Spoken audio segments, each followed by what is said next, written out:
80 WPM की speed से dictation start होगी 3 सेकंड बाद। स्टार्ट।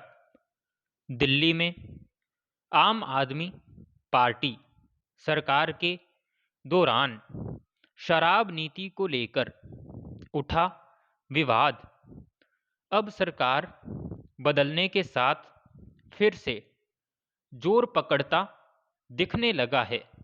हाल में इस बात पर विवाद ने तूल पकड़ लिया था कि अगर शराब नीति के मसले पर नियंत्रक महालेखा परीक्षक यानी केग ने अपनी रपट दी है तो उसे विधानसभा के पटल पर रखने में आप सरकार को क्या और क्यों दिक्कत थी। अब नई सरकार ने अपने गठन के कुछ ही दिनों बाद केग की रपट को विधानसभा के पटल पर रख दिया है। सवाल है कि जो आम आदमी पार्टी भ्रष्टाचार के खिलाफ आंदोलन की जमीन पर बनी और फिर सत्ता में आई थी, उसने इस मसले पर इतनी पर्दादारी कैसे और क्यों की।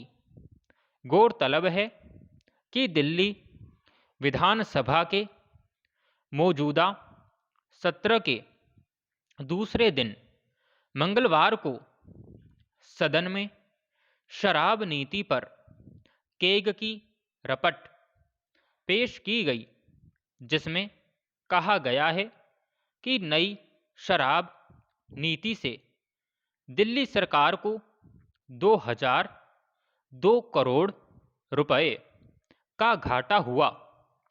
रपट के मुताबिक नीति कमजोर थी और लाइसेंस प्रक्रिया में भी गड़बड़ी हुई।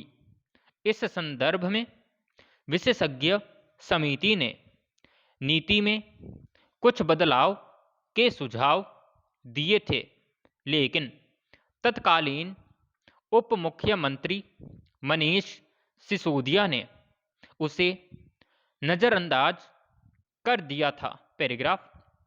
दरअसल पिछली सरकार पर इस रपट को रोके रखने, सदन में पेश न करने और इस तरह संविधान का खुलेआम उल्लंघन करने के आरोप लगे थे।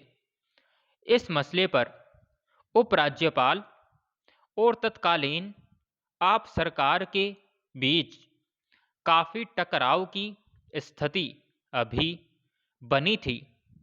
तब भी मुख्य सवाल यही उठा था कि अगर आम आदमी पार्टी की सरकार शराब घोटाले में अपने ऊपर लगे आरोपों और इससे संबंधित नीतियों में अनियमितता को गलत बता रही थी, तो उसे केग की रपट को विधानसभा के पटल पर रखने में हिचक क्यों हो रही थी। अब केग की रपट पेश होने के बाद जो तथ्य प्रकाश में आए हैं, उस पर स्वाभाविक ही एक बार फिर दिल्ली में आप और भाजपा के बीच राजनीतिक टकराव की स्थिति बनती दिख रही है। हालांकि जरूरत इस बात की है कि बिना किसी राजनीतिक पूर्वाग्रह के इस मसले पर जनता के सामने पूरी वस्तु स्थिति पारदर्शिता के साथ रखी जाए। विराम।